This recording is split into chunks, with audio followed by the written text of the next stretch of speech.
Come on up there, Tyler, so you got a spot to run in because I'm going to bring you up right away. This program is considered to be of mature theme and therefore may be considered offensive to some viewers. Viewer discretion is advised. Inconspicuous, Mike.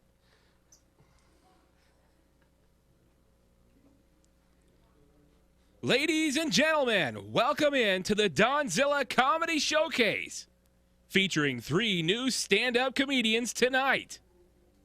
Raw stand-up comics trying their best to keep it somewhat TV clean. And here is your producer and host, Donzilla.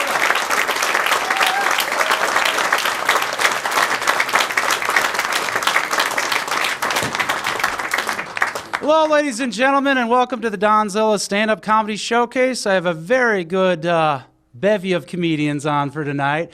Very proud to have these 3 here.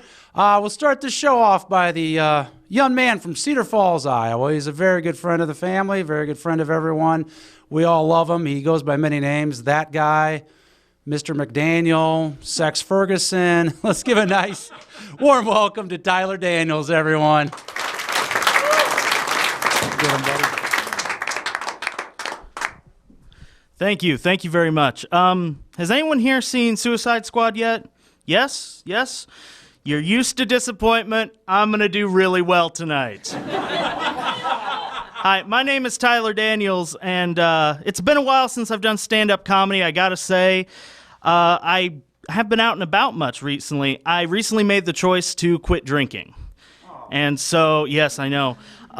Been sober for about a month now, and I gotta say, ever since I made that choice, things have been really, really boring. But I just couldn't do it anymore. Too many times of drinking and blacking out and bad things like that. And, you know, people always come up with clever names for blacking out, like getting hammered or getting sauced or tying on a few, because blowing the rent money on Jose Cuervo just doesn't have the same ring to it. You know, I even came up with my own clever way of talking about the morning after. I used to call it Alcoholic Christmas. And I'd wake up at 2 in the afternoon, all wide-eyed because of lack of sleep, and I'd shuffle on downstairs to see what old St. Coors Light left for me from the night before. Just like all other holidays that had a song. How did that go? 3 empty pizza boxes, 2 spilled 40s, and a cute girl who no longer talks to me. Catchy, right? You know, that's the beer ad I want to see. Where's my beer ad? Where's the one with a fat, sad comedian who's eating Cheetos and drunk at 3 in the morning? Where's that ad? You know, I just want mine. No girls' bikinis, anything like that. Bud Light. When you cry into our beer, it makes it taste better. Stalking your ex-girlfriend on Facebook? This Bud's for you. Struggling to tell jokes on Donzilla's comedy show? Enjoy water, loser. I'm trying not to drag you down, folks, but it's really hard. Things are depressing in general. I can't even enjoy my old childhood like I used to. When I was a kid, and I was like, let's say, 10 years old, there's nothing I loved more than the fake sport of pro wrestling. Watching real-life superheroes like The Ultimate Warrior and Macho Man Randy Savage, yeah, square off in the squared circle, it was the best thing for me.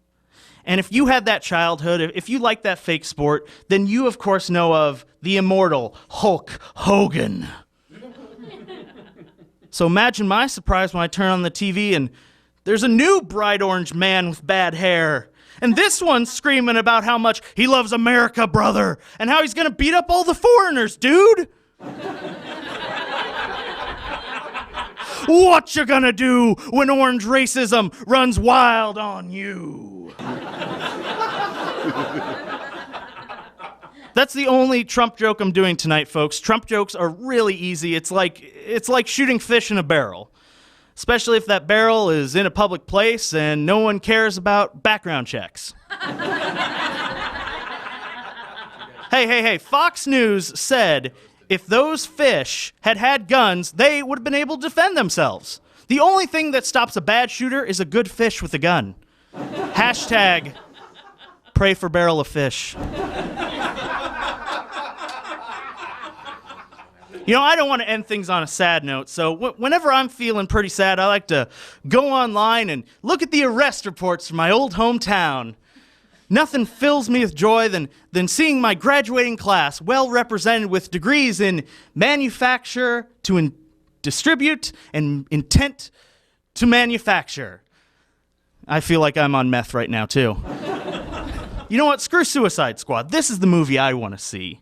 A group of Midwest meth addicts teaming up together to steal a shipment of Sudafed and Mountain Dew. Watch as Captain Broken Bottle, the guy who never sleeps, Tim with the rich enabling parents, and Toothless Craig star in Midwest I Can Feel the Bugs Crawling in My Skin Squad. Coming summer 2017. It can't be any worse than Batman versus Superman. Suck it, Ben Affleck. Thank you so much. This is my time. I've had a great time, and Swanglemania still running wild. Tyler Daniels, everyone. I'd like to formally apologize to those Republicans that watch this show. I promised you a safe place. A safe place. But few of the comics have not held that up, so... Now, I do want to say something before I bring up this next gentleman. I've done comedy for many, many years, been involved in it, and there was an era of comedy that happened in this country that was the greatest ever. It was the late 1970s into the 80s, the early 90s. This man who's coming up here was a part of that, and this is a really special show for that reason that we have him on this. He did comedy at the 1972 Olympics. He opened for the legendary Bill Hicks. He opened for Gilbert Gottfried.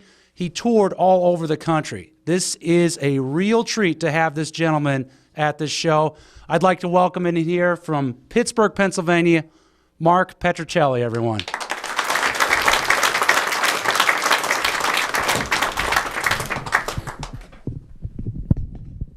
Thank you. Woman came up to me, she said, "Why do you look like that?" So why do I look like what? Like an out-of-work Civil War general? Why do I look like what? Like the bastard love child of Hagrid and Booger from Revenge of the Nerds? Why do I look like what? Like Night of the Living Grateful Dead? Like what? Like the sound man from Lynyrd Skynyrd in 1972? Like what? Like Pavarotti on a 12-day bender? Like a hobo werewolf? Why do I look like this? Because not looking like this would require effort. If I was 15 minutes a day more motivated, I wouldn't look like this. So I look like this. She said, "You look homeless." I said, "I'm not homeless. I have a home. Well, I have an apartment. Although I can see where you would mistake it for a back alley. It's poorly lit. There's empty food containers all over the place.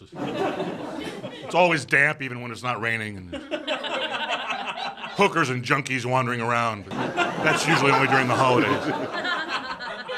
But I do have to be careful because if I stand on the corner too long, people will hand me money. And I like to follow them into Starbucks and then pay for an iced latte with a credit card that really ticks them off.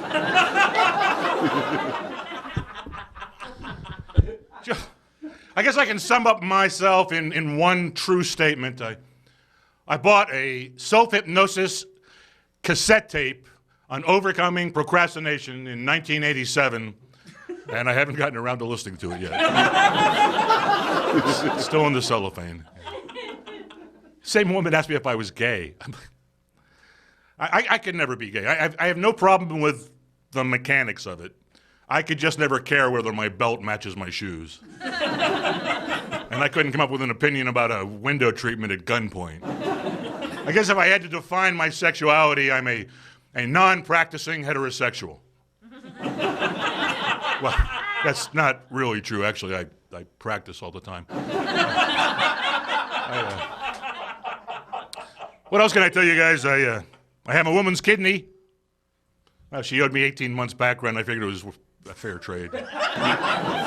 No, actually, I do. My sister, 10 years ago, donated a kidney and saved my life. Thank you. Yeah, so I have a woman's kidney. You can't hardly tell, although I do like to pee sitting down. And I spend an inordinate amount of time in the shoe department. And sometimes I just have to watch Sex and the City. What else? I was a bedwetter as a child, which actually had nothing to do with the kidney thing. They say it was more about aggression than anything. Well, see, I used to get out of bed, climb a flight of steps, go down 2 doors, and then pee in my brother's bed. He had his own nighttime problem. He was a night screamer. Mostly he screamed, "Hey, Mom, Mark's peeing in my bed again." What else? I'm on a diet. I had to go on a diet. I was working with this guy. He had a wife, 2 kids, and a dog, and I weighed more than his entire family. I figure when you start to outweigh households, it's time to cut back a little bit. I've been on the diet for 3 weeks now, and I've lost the will to live.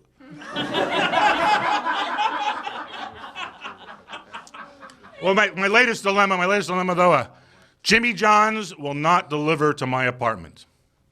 I am outside of their delivery area. I'm exactly 15 feet outside of their delivery area. Apparently, when Jimmy John's opens a store, they take a map of the town and they draw a circle around the store, and if you are inside of that circle, you are inside the delivery area, and if you are outside of the circle, you are outside of the delivery area, and that circle runs through the middle of my street. So if I want to get a sandwich delivered, I have to call Jimmy John's, and then I have to go across the street and wait for the delivery guy. And when the delivery guy comes, he has to park on my side of the street.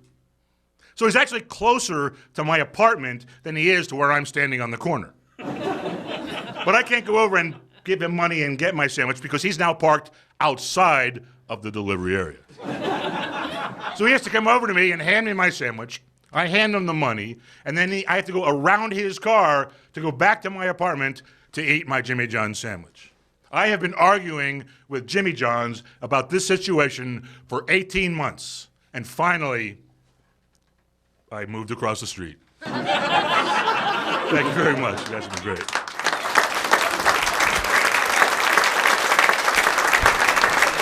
Mark Petrucelli, everyone. All right, ladies and gentlemen, this young lady coming up is a very fine woman. We love her. She's a good friend of the family. She is from Chicago, Illinois originally. We absolutely adore her. Let's give a nice, warm welcome to Janice Chapman, everyone.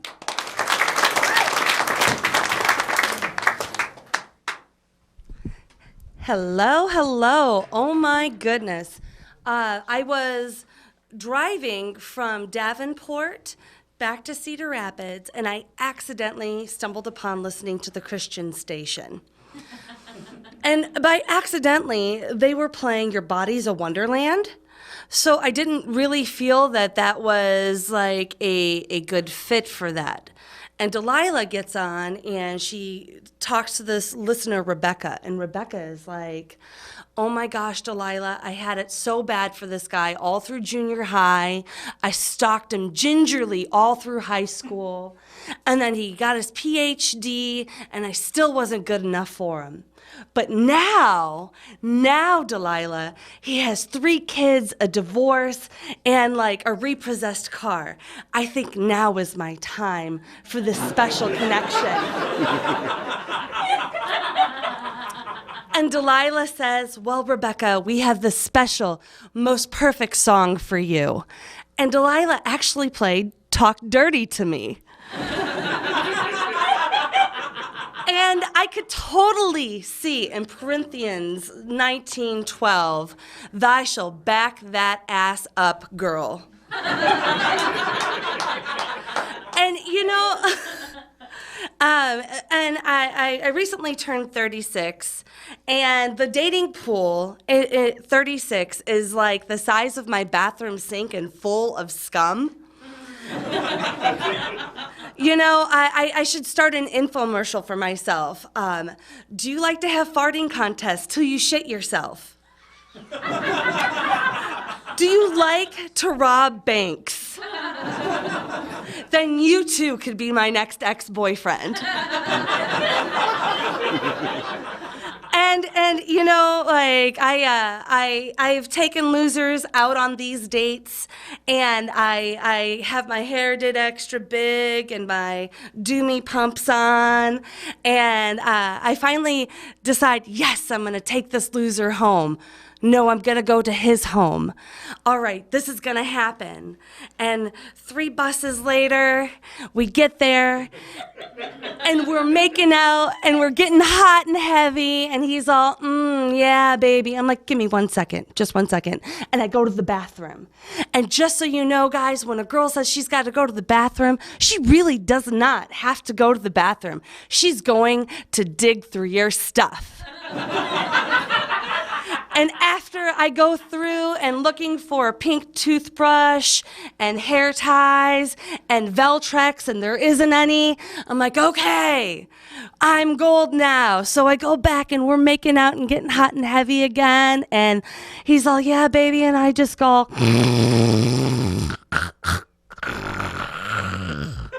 you know, because classy and trashy is a fine line, and I always do too much Jaeger, like way overboard. You know, I like things that are black, just not licorice usually. And with that being said, I am a single mom, you know, and my son and I were both huge nerds, and we're watching Doctor Who. I don't know if anyone's familiar. And my son is like, Mom, I would love to study in England. I'm like, well, you could study abroad, hon. He's like, Mom, I would love to study some English broads. But I'm lucky because my son, he plays Magic the Gathering. So that means at least 3 times a week he's practicing abstinence. Because no girl is like, oh my God, look at all that mana. Thank you for coming out and supporting comedy. I'm Janice. It's been great. Janice Chapman, everyone. Ladies and gentlemen, that was the Donzilla Stand-Up Showcase. Thank you to Janice Chapman, Tyler Daniels, and Mark Petrucelli. So thank you guys for coming out. Good night, everyone.